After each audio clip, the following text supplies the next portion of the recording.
Hi, I'm Xuereb, founder and owner of Bodies in Motion. At Bodies in Motion, we strive to empower, motivate, direct, and educate you, the viewers, to find the power in yourselves to succeed in weight management, fat loss, and healthy lifestyle practices. After 27 years of service to people of all walks of life, nationalities, and age groups, I know that my one-of-a-kind philosophy will help you to change your life. So please stay tuned to meet just some of the people that have gone through this transformation with Bodies in Motion. F'din it-taqsima nilqamija l-ewwel net lil John Xuereb li huwa il-moħħ wara Bodies in Motion, kumpanija illi wara hemm ħafna stejjer ta' suċċess ta' persuni li jirnexxielhom jibdlu l-istil tal-ħajja tagħhom għall-aħjar. John, how are you first of all? Very good, thank you. Tajjeb, nilqamija wkoll ir-Ritjen mit-tim tagħkom, it-tim ta' Bodies in Motion, tajjeb kollu sew Ritjen. Kemm qegħdin abbinati jekk bil-kuluri tlieta li aħna. Jisna żalla. We look like a rainbow in colors. Oh yeah, that's it. Perfect. John, first of all, I'd like to ask you about this holistic approach to this lifestyle change that you propagate. Yes. It's sort of like not focusing on only one thing, on changing a person's eating habits or exercise plans, but a holistic aspect which incorporates even the way we think, the way we see life. Absolutely. I think that is something that people that are watching the show that are looking to make changes to their lifestyle need to understand that a holistic approach is where we really have to start working right here inside of our minds. It's very important to understand that through time, as you are, advancing in your age, trying to lose weight and dieting has been something that is a part of your life from a very young age. And you probably noticed that at a much later time, like now, you haven't succeeded, not yet, and you're still fighting to find a new way of doing it. It's because we're trying to change the outside. It's very important that in reality you have to change the way you think about yourself, the way you value yourself, the way you value your own body. You need to love yourself like you love your children, unconditionally. And that's the foundation and the basis of holistic. Because until you actually establish this connection and this understanding, you won't ever do what is necessary consistently for a lifestyle, for a body, and therefore you'll always be fighting to get that body. John, do you help them with that, at Bodies in Motion? Yeah, absolutely. That is the foundation of what we're about. It's not, we never want someone to come in and say, listen, I want to lose weight and therefore we're going to do what it takes to lose the weight. We're going to do what it takes to change the way you see yourself, and from that teach you that if you care and respect yourself, you will do what is necessary to get those changes done. Fil-fatt nitkellmu dwar l-approach ta' Bodies in Motion illi huwa differenti fis-sens illi jara il-ċirku kollu tal-bniedem mhux sempliċement kif jiekol, kif jagħmel eżerċizzju, ma anke kif jaħseb fuq innifsu. X'jgħid meta jħares kuljum quddiem il-mera illi importanti li wieħed iħobb lilu nnifsu. Bħal meta inti tajt inħobb it-tfal tiegħi bila kondizzjoni, hekk trid tħobb lilek innifsek, u dawn huma ftit mill-affarijiet li għalmuk ta' Bodies in Motion insomma. Ritjen l-offerta tal-lum. Ma l-offerta l-lum qiegħda l-private one-to-one consultation normalment tkun 75, niżilni għal 50, u plus jekk il-free consultation fejn naqat kulħadd u jisma' l-ġon jedukaw li għilhom infushom. Jiġifieri qed insemmu l-konsultazzjoni fi grupp illi tiswa 50 euro imma kompletament b'xejn jekk sar iċċempel issa u hemm persuni bħal Ritjen jiġifieri mit-tim ta' Bodies in Motion li jkunu lesti biex iwiġbukom bħalissa. Iwiġbu telefonati tagħkom. U l-konsultazzjoni li tkun ma' John mhux vera. Eżatt, u minn 50 qiegħda 25 illum. Qiegħda special. Jerġgħu right. One-to-one qiegħda 25 euro. Tajjeb, jiġifieri hemm roħs ta' bin-nofs jiġifieri. Qed ngħidu 25 euro għal konsultazzjoni privata, and the private consultations are held with you, John, right? Yeah, and what I find anyway is that anyone who's willing to put out 25 euros, 50 euros, 75 euros to do a private consultation and learn about themselves are probably really willing to change their lifestyle. And in that 1 hour that there is with me, maybe hour and a half, we don't hold it to a time. We're able to learn about each other and understand directly what it is that you need in a specific way and get you to be educated. So at least even if you don't do the program, at least you walk away understanding fully how it is that you got where you are at this point. Ekku, fil-fatt nitkellmu dwar l-importanza tal-edukazzjoni u anke fil-konsultazzjonijiet fi grupp Ritjen. Isir ħafna. Jedek għax meta ovvjament jiena personali mortan John mhux ġast ta' id-dieta. Dik il-ħaġa li għalmek, is-sibħina li kien nifsek, aħna n-nisa, speċjalment din da vera support tan-nisa hawnhekk, ħafna nisa bit-tfal, busy, sib dik il-naqra, biex m'għandek ċans, żgur, within 24 hours ħassib iċ-ċans. U anka li ħossu hemm dawn, qegħdin bħala grupp vera, anka hawn min jgħidlek isma' jiena ġejt vera nixtieq inneħi l-pis, però li qegħdin bħala familja vera għal-omorom, għal-dejjem, waqt li tispiċċa l-programm jibqgħu hemmhekk. Jiġri ċemplu dak il-numru tkunu parti minn din familja kbira. Veru, l-konsultazzjoni fejn jsiru rritja? Mela jsiru l-Mosta, the consultation are held in Mosta, Melliħa, Ormi. Now we have one in Handa on the 7th of May. At Chavet's place. We're going to meet all the people from Hamlum, Marsa, Ormi. So call and book the place. We're going to be in Handa. Dawk kollha li ser jgħixu some of dik l-area. Għandhom iċemplu għal dik il-konsultazzjoni li jsiru f'postijiet differenti, ġifier m'għandekx għalfejn taqta' qalbek għaliex il-konsultazzjoni tisiru f'postijiet differenti. And in fact, some people will find the excuse and say, oh, I'm too busy for this. This is not something that I can sustain, certainly. So, yeah, and that's part of the education. I mean, when somebody isn't educated or when they're educated ill-wise, they think that like changing a lifestyle takes a lot of time. Yes. It's funny, but you know, we all brush our teeth and we do it every single day, and that probably took about 30 seconds of education from your parents on a day-to-day basis. So really what we're doing is we're taking a very simple philosophy, which is, you know, to monitor the way you eat, to monitor the way you do activities, whether that means you just do something, even for a minute a day. These types of things, as I said, and in a respect for one's own self and one's own life and future, you implement small little changes day to day to day. And these are the things that actually build a foundation and a lifestyle that creates health, you know, for life. Min jaħseb li biex tibda l-istil tal-ħajja tiegħek trid ikollok ħafna ħin.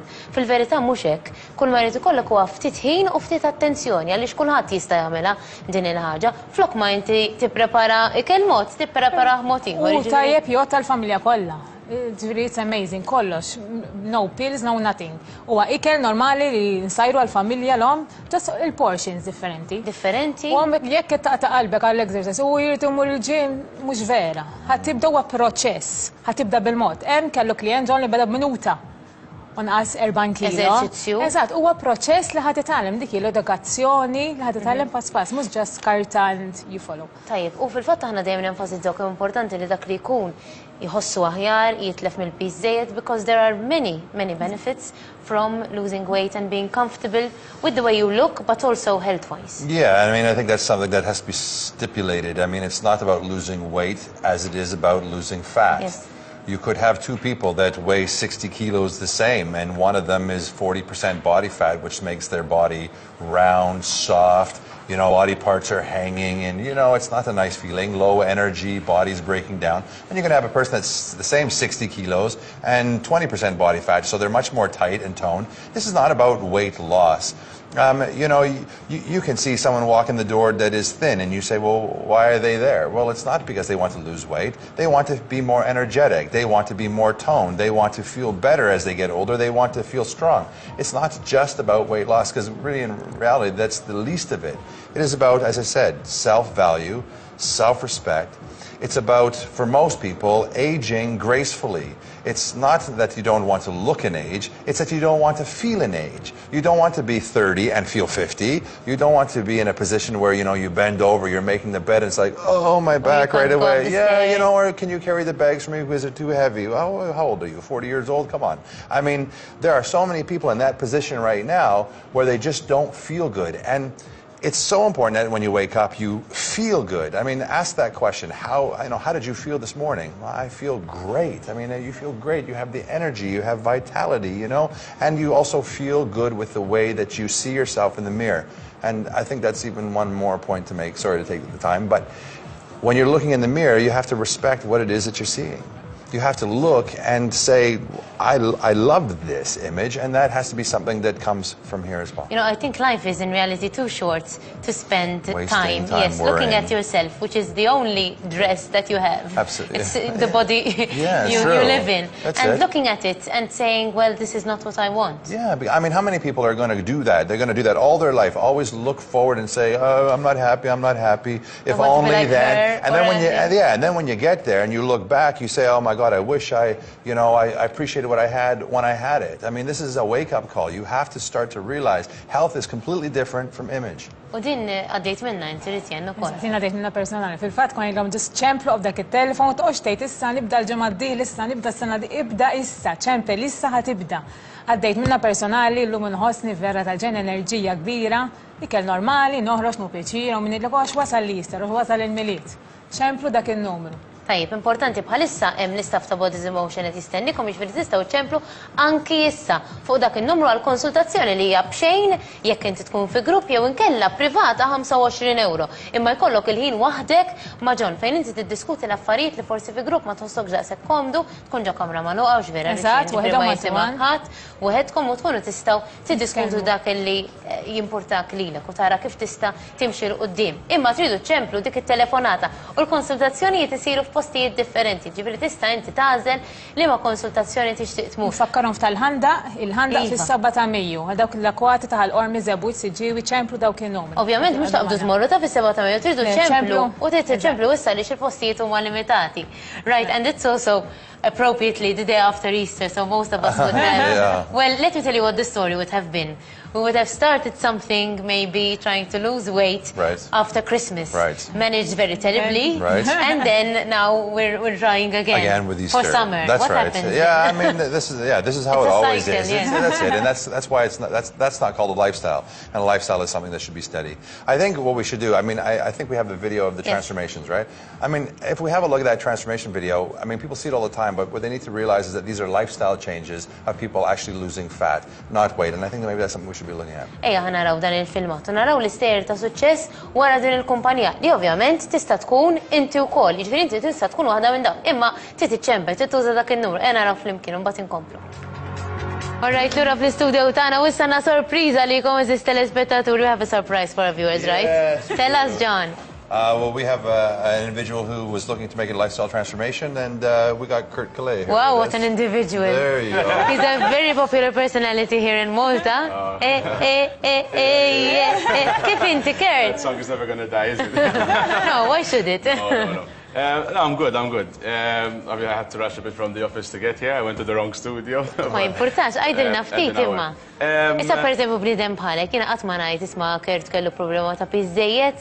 X'kienet il-problem? Il-problema jiena mhux għax fis-sens, all right, ma kontx il-fiżik li xtaqt, nixtieq ikolli daqsxejn fiżik iktar tal-music videos ngħidlu jiena. Enrique Iglesias x'aqsi. Ħaġa ġejja.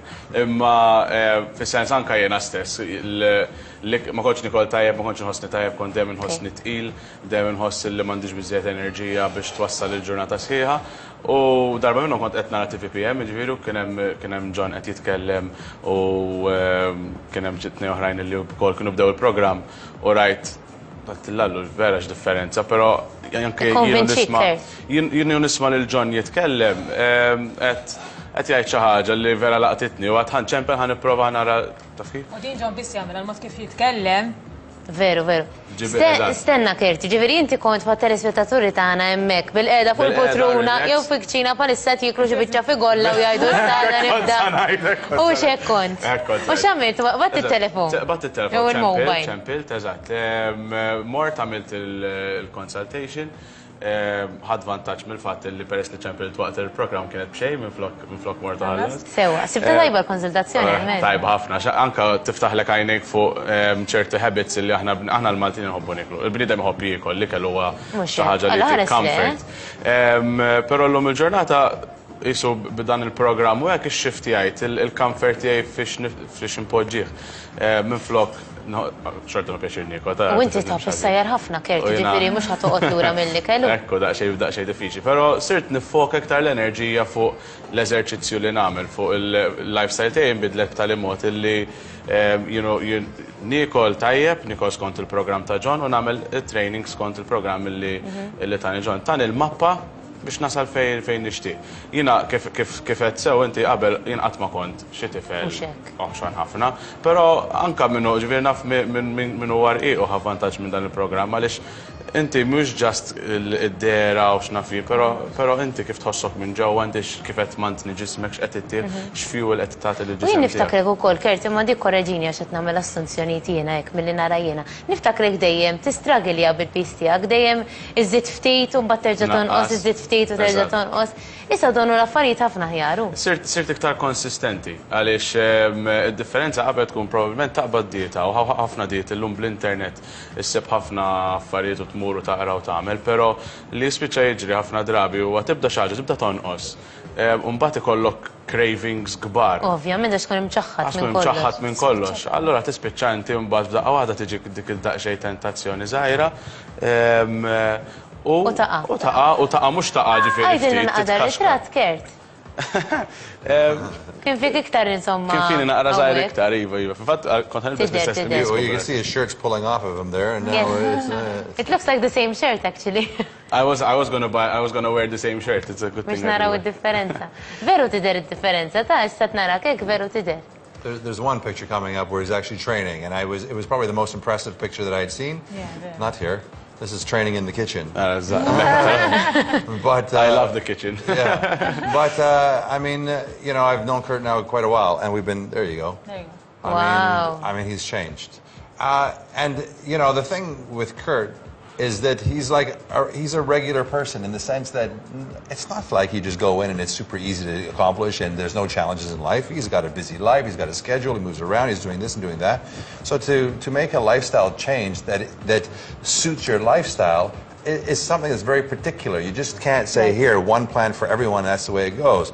It's not always going to be like, you know, in a certain amount of time, he's going to completely change his lifestyle. It's going to take time. And that's what's happening. I mean, it's a start, stop, always trying to keep coming at it. But at least if your desire and your passion is there and you're progressive, always moving forward, whether it's fast or slow, that's the kind of results you're going to get. And he looks amazing. I mean. Yes, and the thing is that he is now educated and he knows what he should do, right? Yes, and not only that, but just even having conversations, talking about food, and you know, now when you talk to him about food prep, he's thinking food prep in a healthy way. Hey, we should sit down and start making meals in a healthy way. So, I mean, it's changed from, you know, how it would have been a few years ago, which would probably be like nothing of the sort. You know, let's deep fry everything. I don't know, you know. So, I mean, it's changed a lot. So, I mean, that's the thing, and I think at his age now, you know, he's now established a lifestyle habit. It's in the back of his mind all the time, and it's. Min jgħidlek Kert, jgħidlek u hija inti probabbli m'għandek xejn tagħmel ġurnata sħiħa toqgħod tipprepara tmur il-ġim.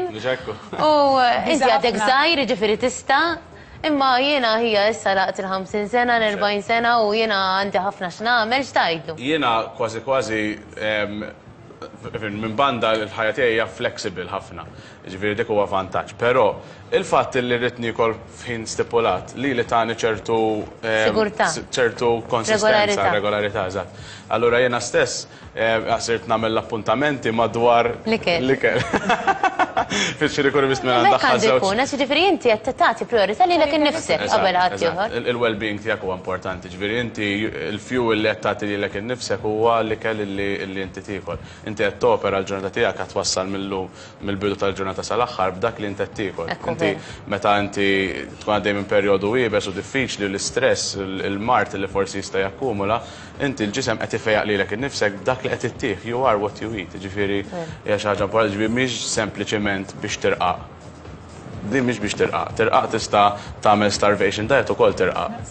Inti tista' tiekol l-affarijiet li lilek ħajnuk tad-datta lifestyle li hija xi ħaġa biex inti tkun b'saħħtek, biex inti kollok l-enerġija, biex inti apparti li tidher aħjar tħossok aħjar u dik hija ħaġa importanti ħafna. U kull ma tittamel huwa li tagħmel ċempel. Daqshekk. Daqshekk kif qalilkom Kert isimgħu minnu insomma. Ejjew naqdu mal-familja tal-Bodies in Motion, aħna nieħdu pjaċir niltaqgħu regolarment, ikun hemm it-talks ta' John u kollha nieħdu vantaġġ u nistgħu nitgħallmu ħafna minnhom dawn l-affarijiet. Grazzi. Il-filosofija ta' John hija number one. U qatt ma tista' tiġi kkopjata. Ġifieri jew għand John mosta dawk in-numri ċemplu tiduk l-offerta.